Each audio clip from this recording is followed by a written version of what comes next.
प्रिय छात्रों, प्रश्न निर्माण आज हम इसका अध्ययन करेंगे। पूर्व वीडियो में हम प्रश्नवाचक अव्यय का अध्ययन कर चुके हैं। अर्थात जब हम प्रश्न बनाते हैं तो हम दो तरह से प्रश्न बना सकते हैं, प्रश्नवाचक अव्यय की सहायता से और किम शब्द रूप की सहायता से। इस वीडियो में हम किम शब्द रूप से किस तरह से प्रश्नों का निर्माण किया जा सकता है उसका अध्ययन करेंगे। इसके कुछ नियम हैं। पहला जो है कि हमें किम शब्द रूप से प्रश्न निर्माण के लिए शब्द का लिंग, विभक्ति और वचन का ज्ञान आवश्यक है। अर्थात जब हम किसी साधारण वाक्य से प्रश्न बनाते हैं तो उस साधारण वाक्य में एक शब्द रेखांकित होता है। उस रेखांकित शब्द का लिंग, विभक्ति और वचन का ज्ञान हमें आवश्यक होता है कि हमें पता हो कि कौन सा लिंग है, कौन सी विभक्ति है और कौन सा वचन है। उसी के अनुसार हमें किम शब्द रूप में से विभक्ति, वचन और लिंग के अनुसार प्रश्नवाचक शब्द का चयन करना है और प्रश्न का निर्माण करना है। जैसे रामस्य शब्द है तो हमें ये पता होना चाहिए कि रामस्य पुल्लिंग शब्द है, उसमें षष्ठी विभक्ति है और वह एक वचन है। इस तरह से हमने जब पूर्ण ज्ञान होगा तो ही हम प्रश्न का निर्माण कर पाएंगे। साथ ही दूसरी जो आवश्यक बात है वो है किम शब्द रूप। हमें पूर्ण रूप से किम शब्द रूप, पुल्लिंग और स्त्रीलिंग याद होना चाहिए। किम शब्द रूप के बिना हम प्रश्नों का निर्माण नहीं कर पाएंगे। तो किम शब्द रूप, यहाँ पर पुल्लिंग का शब्द रूप दिया हुआ है, इसे आप अच्छे से पढ़ें। कह कौ के, कम कौ कान, केन काभ्याम कैः, कस्मै काभ्याम केभ्यः, कस्मात् काभ्याम केभ्यः, कस्य कयो केशाम, कस्मिन् कयो केषु। ये शब्द रूप प्रथमा से लगाकर सप्तमी विभक्ति तक दिया हुआ है और रेखांकित पद को देखकर उसी के अनुसार इनमें से हमें प्रश्नवाचक शब्द का चयन करना है और हमारा प्रश्न बनाना है। जैसे प्रथमा विभक्ति को अगर हम देख लें तो अगर प्रथमा विभक्ति में कह, बालकः, बालकौ, बालकाः है तो हमारा प्रश्न बनाते वक्त कह, कौ और के का प्रयोग हम करेंगे। यदि द्वितीय विभक्ति के अनुसार रेखांकित पद बालकम है तो हम कम का प्रयोग करेंगे। बालकौ है तो हमें प्रश्नवाचक कौ लेना पड़ेगा और बालकान है तो हम प्रश्नवाचक कान लेंगे।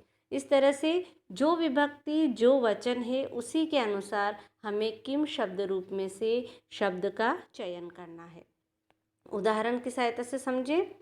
पिता पुत्राय फलम ददाति। सबसे पहले हमें जो हमारा रेखांकित शब्द है, जो हमारा चयनित शब्द है पुत्राय, उसको देखना है।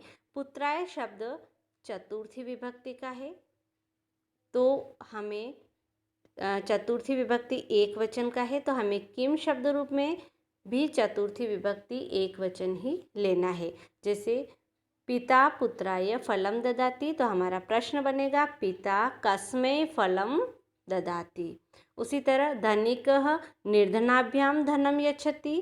यहाँ पर निर्धनाभ्याम चतुर्थी विभक्ति द्विवचन है तो हम लेंगे काभ्याम। धनिकः काभ्याम धनम यच्छति। शिक्षकः छात्रेभ्यः फलानि आनयति। छात्रेभ्यः बहुवचन है तो शिक्षकः केभ्यः फलानि आनयति। यहाँ पर ये चतुर्थी विभक्ति के तीनों रूप बताए गए हैं, एक वचन, द्विवचन और बहुवचन। इस तरह से हम प्रश्नों का निर्माण कर सकते हैं। प्रश्न निर्माण में साधारण वाक्य में हम सिर्फ दो परिवर्तन करते हैं। एक तो रेखांकित पद की जगह पर किम शब्द रूप में से चयनित शब्द का प्रयोग करना है और दूसरा पूर्ण विराम के स्थान पर हमें प्रश्नवाचक चिन्ह लगाना है। अगर यह नहीं लगता है तो भी आपका वाक्य त्रुटिपूर्ण होगा। तो आपको इन सभी बातों का अच्छे से ध्यान रखना है। अगला जो चंद उदाहरण और हैं यहाँ पर, थोड़े से उन्हें आप समझें। जैसे ग्रामे जनाः सन्ति, यहाँ पर जो हमारा चयनित शब्द रहेगा ग्रामे सप्तमी विभक्ति, तो कस्मिन् जनाः सन्ति। वृक्षयोः फलानि सन्ति, कयोः फलानि सन्ति। पर्वतेषु हिमालयः उन्नतः अस्ति, पर्वतेषु की जगह केषु और हिमालय उन्नतः अस्ति पूर्ण विराम के स्थान पर प्रश्नवाचक। इस तरह से आप वाक्यों का निर्माण कर सकते हैं। अब हम स्त्रीलिंग शब्द रूप देखेंगे कि किम शब्द रूप स्त्रीलिंग किस तरह से रूप में चलता है। प्रथमा विभक्ति का के काह, द्वितीया काम के काह, तृतीया कया काभ्याम काभिः, चतुर्थी कस्य काभ्याम काभ्यः, पंचमी कस्याः काभ्याम काभ्यः, षष्ठी कस्याः कयोः कासाम और सप्तमी कस्याम कयोः कासु। इसके अनुसार भी नियम वही रहेगा। हमें साधारण वाक्य का रेखांकित पद का को पहचानना है और उसी विभक्ति और वचन के अनुसार हमें स्त्रीलिंग शब्द के लिए प्रश्नवाचक का चयन करना है। तो जैसे उदाहरण बालिका शब्द से देखते हैं कि प्रथमा विभक्ति से अगर आप वाक्य बना रहे हो तो हमारा अगर शब्द बालिका है तो हमें का लेना है, बालिके तो के, बालिकाः काः, बालिकाम काम, बालिके के, बालिकाः काः। इस तरह से हम विभक्ति और वचन के अनुसार शब्द का चयन कर सकते हैं। अब कुछ उदाहरण, उमा रमाम पश्यति, उमा काम पश्यति, उमा रमाम पश्यति, इसका होगा काम, द्वितीय विभक्ति होगी उमा काम पश्यति। गीता रोटिकाः खादति, बहुवचन, गीता काः खादति। सीता द्विचक्रिकया गच्छति, सीता कया गच्छति। शिक्षिका लतायै फलं ददाति, चतुर्थी विभक्ति है, शिक्षिका कस्यै फलं ददाति। इस तरह हम सही शब्द का चयन करके प्रश्न बना सकते हैं।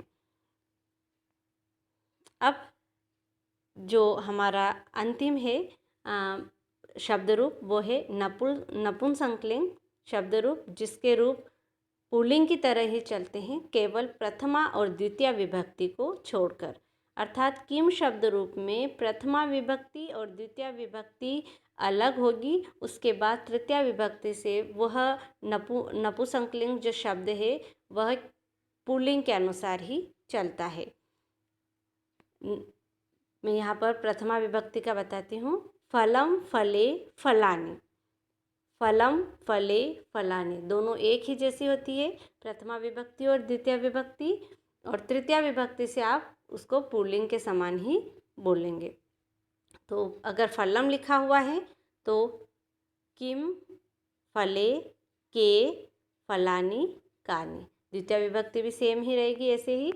तो इस तरह हम किम शब्द रूप को अच्छे से याद करके किम शब्द रूप से प्रश्नवाचक शब्द का चयन करके हमारा प्रश्न निर्माण का कार्य पूर्ण कर सकते हैं। अब इसके उदाहरण, एतत् फलम अस्ति, एतत् फलम अस्ति, ये फलम है तो एक वचन किम। वृक्षे पत्राणि सन्ति, पत्राणि बहुवचन तो कानि। महेशः फलानि खादति, फलानि बहुवचन है कानि। देवः पत्रं लिखति, देवः किम लिखति। इस तरह से हम वाक्य बना सकते हैं। बच्चों आप इन्हें अच्छे से समझें और अभ्यास करें। ऐसे छोटे छोटे वाक्य लेकर ऐसे छोटे छोटे साधारण वाक्यों से प्रश्न बनाने का अभ्यास करें।